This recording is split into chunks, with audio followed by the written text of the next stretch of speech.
ازيكم؟ تعالوا شوفوا العظمه اللي انا عاملاها دي. بجد انا عامله كبده بالرده احلى من الجاهزه كتير. عايزه اقول لكم الكفر الخارجي بتاعها مش هيقع منك ولا هيتحرق. هنعمل تريكات بسيطه تخليكي تبطلي تشتريها من بره. عايزه اقول لك بقى، ولا الشرقاوي ولا افخم محلات متقناها. انا متاكده ان انتي اما تجربي الطريقه دي هتنسي اي طريقه جربتيها بيها. ولادك مش هياكلوها تاني من بره. انا متأكدة ان بالطريقة دي والطعامة والجمال اللي احنا هنعمله ده، بالطحينة اللي زي بره، بالبتنجان المخلل اللي تتبيلته فظيعة. هقولك يلا كل التريكات اللي طلعت لي احلى كبدة بالرده جاهزة. اول حاجة بفصص توم كتير، بعمل حوالي راسين كبار توم، تمام، لان هنعمل منهم كذا حاجة. وبقطع قرنين فلفل رومي، بغسلهم وبقطعهم كده حتت كبيرة. هتتضرب كده كده، كل ده في الكبة هيتطحن.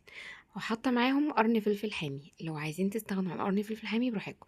ده بقى هتقعدي تعصري لحد نص كوبايه عصير ليمون، تمام. والاهم ان احنا هنصفي الليمون بعد ما نعصره عشان البذر بتاعه ما يمررش لما يتطحن معايا بقى عن باقي المكونات. وهنزل هنا بالثوم اللي قشرناه، وهننزل هنا بنص كوباية خل، تمام. الكوباية اللي انا استعملتها كوباية صغيرة، تمام. يعني لو كوباية كبيرة عادي او مج العادي بتاعنا هنستعمل ربع كوباية من عصير الليمون وربع كوباية من الخل. هنزل هنا بملح وكمون وكزبرة، تمام. معلقة صغيرة من كل حاجة فيهم. هنبتدي نضرب في الكبة. وانا مجهزة معايا هريسة، بس انا كنت عايزة اشوف الاول قرن فلفل ده هيبقى حامي قوي ولا لا.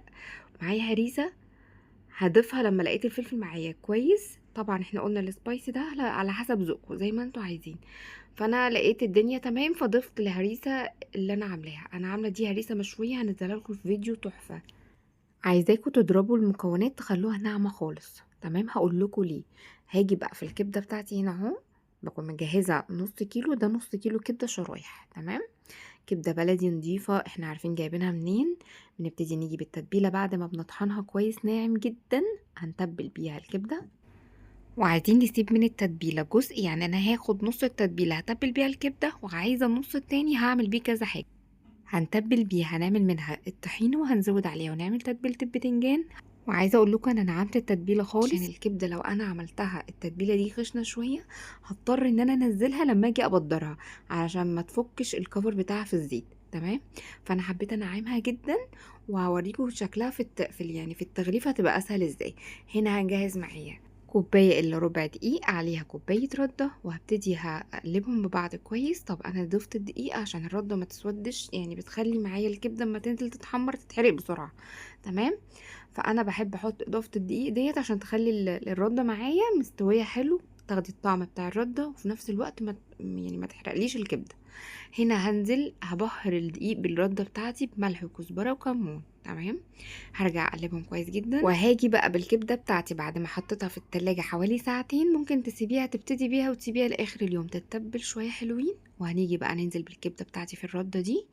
بصي التتبيله عملت ايه. انا ما اضطريتش ان انا افضي منها التتبيله اللي انا تبلت بيها، ومسكت كويس في الكفر اللي احنا عملناه، تمام.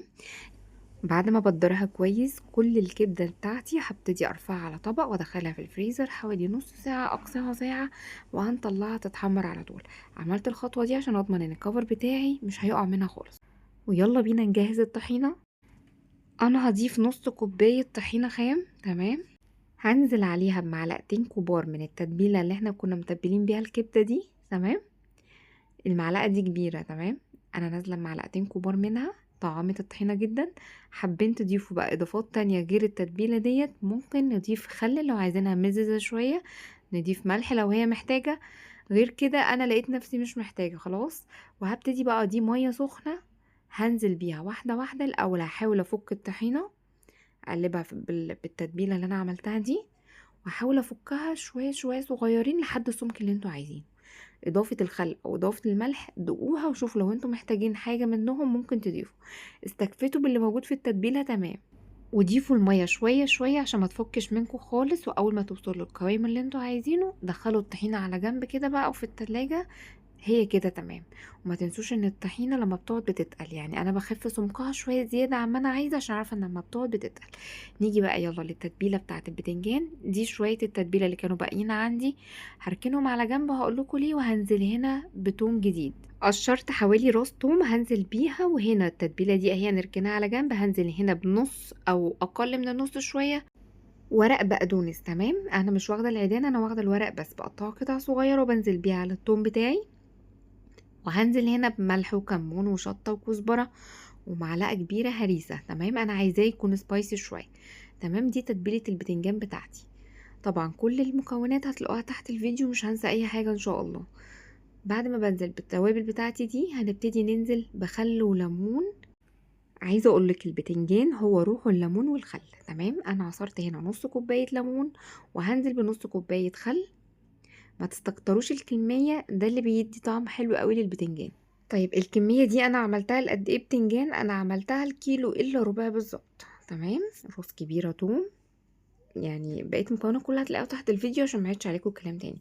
ونبتدي هنا، جبت قرنين او قرن كبير فلفل رومي ومعاه قرن فلفل حامي. تمام، وهنبتدي نقطعهم قطع صغيره ونحطهم مع التتبيله بتاعتي. اضربي بقى في الكبه. عايزين مش هنعمها خالص، انا عايزه اقول لكم ضربت ضربه في التانية. دي بقى اللي هنحتاج التتبيله بتاعتها خشنه، لان انا كده كده عندي تتبيله. بقيه التتبيله بتاعت الكبده الناعمه خالص دي هقلبها على التتبيله الخشنه دي مع بعض.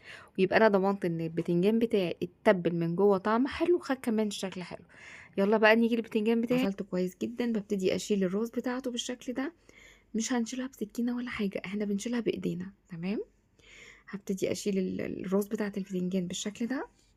وهبدأ بالسكينة بعد ما اشيل الراس بتاعه البتنجانة، افتحها بس من الجنب، بس مش هجيبها للاخر. يعني انا هفتح قيمة الحشو، بحاول افتح كده بالراحة عشان ما تتقطعش مني اتنين.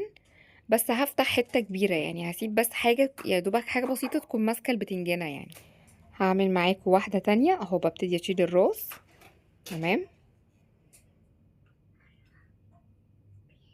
وببتدي بالسكينة اهو من النص كده، افتح بالراحة مقطعش البتنجانة اتنين. ولو حابين هنجيب معايا كام قرن فلفل حامي كده نحمرهم معانا كمان. هوريكم بجهزهم ازاي. طبعا بيكونوا مغسولين كويس جدا، وببتدي اقطع القرطاس اللي فوق بتاع القرن الفلفل كده بايدي برضو. تمام، وهبدأ اعمل فيها فتحات بالسكينة بالشكل ده علشان ما يفرقعش معايا في الزيت. تمام، لو هو مقفول هيفرقع معايا ويبهدل الدنيا. فانا لو انا حابه احط فلفل مع البتنجان هبتدي افتحه بالشكل دوت واحمره في نفس الزيت بتاع البتنجان عادي خالص.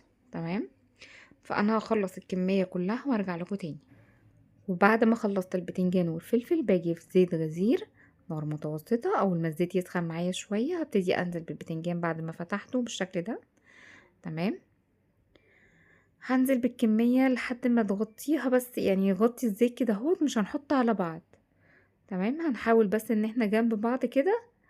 نحط البتنجان بالشكل ده ونحمره. طيب انا عايزاه يبقى لونه ذهبي من جوه، هو هياخد اللون الذهبي ده من جوه. واول ما ياخد اللون الذهبي ده يكون جنبي مصفى تحتيها طبق، هبتدي اصفي كويس البتنجان بتاعي، اتخلص من اي زيت زياده فيه. تمام، وهصفيه على المصفى بتاعتي. تمام، انا عملتهم الكميه كلها عملتها على مرتين، وفي تاني مره ضفت معاه الفلفل الحامي. اهي دي الكميه التانية، بقيت كميه البتنجان هضيفها وهضيف معاها الفلفل الحامي. تمام، وهغطيهم. اي حاجة بحمرها يفضل التغطية عشان غلط بتتفاعل مع الهواء وغلط على صحتنا. تمام، فانا نزلت بفلفل وبغطي وبسيبها لحد ما تاخد لون ذهبي وبصفيها على المصفى. ولغاية ما البتنجان يتصفى كويس من الزيت باجي بقى على التتبيلة اللي انا جهزتها. نزلت بالتتبيلة اللي متبقية من تتبيلة الكبدة، نزلت عليها بشوية من التتبيلة اللي احنا عملناها مع بعض للبتنجان، وقلبتهم كويس. وهاخد منهم جزء صغير في بولتين. تمام، هنستعملها كصوص للكبدة بعد ما نقليها معايا في الزيت. هنحط منها في ساندوتش وعليها معلقتين من التتبيلة دي، طعمها هيبقى رائع جدا. بقية التتبيلة اللي انا جهزتها هاجي بالبتنجان بعد ما اتصفى خالص من الزيت. تمام، هبتدي انزله في التتبيلة اللي انا عاملاها دي. ودوقوها لو محتاجة ملح تاني، عايزين تضيفوا خل تاني، لو انتوا حابين ان البتنجان يبقى مزز زي ما انتوا عايزين. بس انا بالنسبه لي كده كانت مظبوطه جدا. هتبل البتنجان كله بالتتبيله ديت، وفلفل هحطه على الوش، وهرش بقى لو باقي معايا تتبيله على وش البتنجان المخلل. تمام، لو باقي تتبيله كتير هتنزلي فيها الفلفل زي البتنجان كده بالظبط. هتنزليه وتحطيه يتشبع بالتتبيله وتحطيه مع الوش. بصوا الشكل كان عظمه وطعمه كان رائع جدا. نيجي بقى للكبده بعد ما سيبناها شويه في الفريزر، شويه حلوين عشان الكفر يمسك فيها كويس. زيت غزير على النار، نار متوسطه، مش هنعليها، يعني متوسطه مايله للهادي. تمام، عشان اضمن الكبده معايا ما تشدش، عايزينها تستوي وما تشدش. تمام، هبتدي انزل بالكبده بتاعتي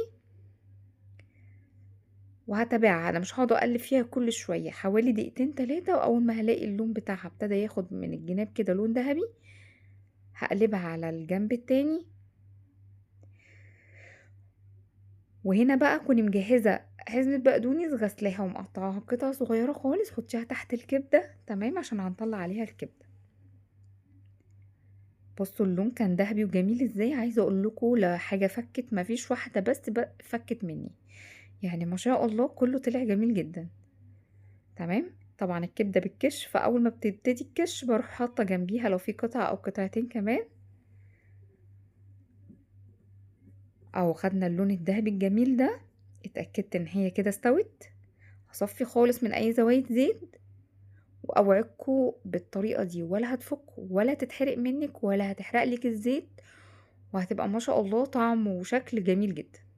تمام، صفينا كويس، هنطلع على الطبق اللي عليه بقدونس بس ما كانش باين هنا.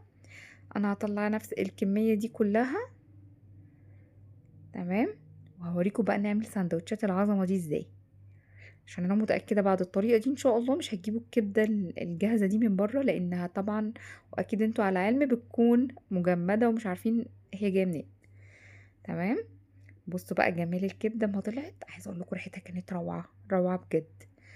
تمام، وادي البتنجان المخلل والطحينه بتاعتنا وبقيه الصوص اللي احنا كان باقي مننا ده، هنعمل بيه عظمه. احنا هنعمل السندوتشات هنا عظمه. بصوا بالبقدونس كده في رغيف عيش بلدي سخن، هنزل عليه بحتتين بتنجان. اعملوا بقى اللي انتوا عايزينه، ابدعوا بجد، يعني ابدعوا. معلقه من الصوص الجميل بتاع التتبيل ده والطحينه وكده، يعني خلاص مش عايزين حاجه تاني من الدنيا. انا وعدكم لو جربتوا الطريقه دي بجد يعني هتعملوا السندوتشات دي كل يوم. جميلة وسهلة، وعايزة اقولكوا اكلة خفيفة جدا. ولو عايزين افكار تانية او حاجات مختلفة عن كده، ممكن نعمل سلطة خضراء او خيار مخلل زي ما انتوا عايزين. حبيت اضيف لكم حاجات تستغنوا عن اللي انتوا عايزينه. ممكن نستغنى عن ده كله كمان ونعمل الكبدة مع مكرونة محمرة، وهتبقى اكلة عظمة برضو. وانا هستنى رأيكم في الكومنتات، جربوها قولي رأيكم.